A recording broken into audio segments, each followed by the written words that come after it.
Welcome back. As 2025 comes to an end, we want to look back on some of the biggest stories in the Magic Valley and the state of Idaho. So join us now for a year in review. 2025 was a big year for news for the Magic Valley and the state of Idaho.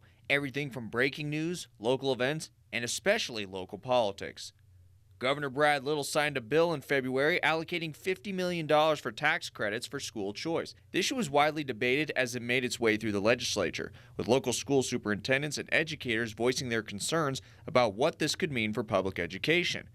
Then in April, Pocatello police shot 17-year-old Victor Perez while responding to a domestic call. Perez was declared brain dead and had to be unplugged from life support days later.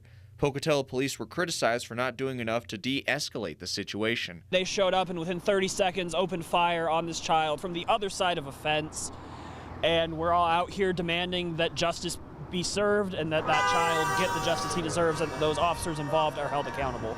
National politics also permeated the Magic Valley this year. In June, hundreds of people gathered in Twin Falls as a part of the nationwide No Kings protests. People gathered to protest President Donald Trump's administration. Then, in late June, a 20-year-old man ambushes firefighters in Coeur d'Alene. Coeur d'Alene Fire Battalion Chief John Morrison and Kootenai County Fire and Rescue Battalion Chief Frank Harwood were killed in the ambush. Coeur d'Alene Fire Department Fire Engineer David Tisdale was injured but later recovered.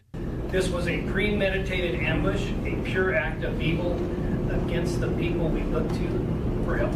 July 8th. 56-year-old Benjamin Naylor is arrested for the murders of Kelly and Donna Jenks, as well as Angelica Pearl Medina and Dennis Mix across Kaja and Minidoka counties. Naylor would plead guilty to all 4 counts of first-degree murder this month, with a sentencing scheduled for early March.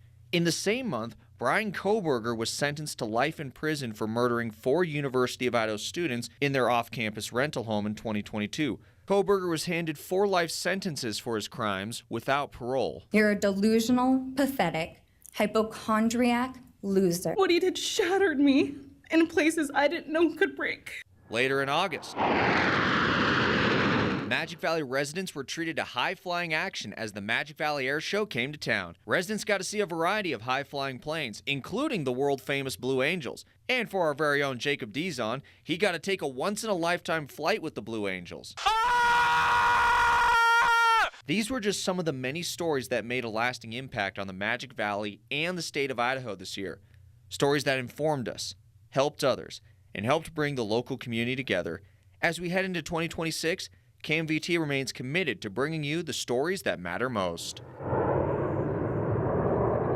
There was a lot more stories that happened this year, and you can find an interactive timeline of more stories on our website at kmvt.com. They're pretty interesting.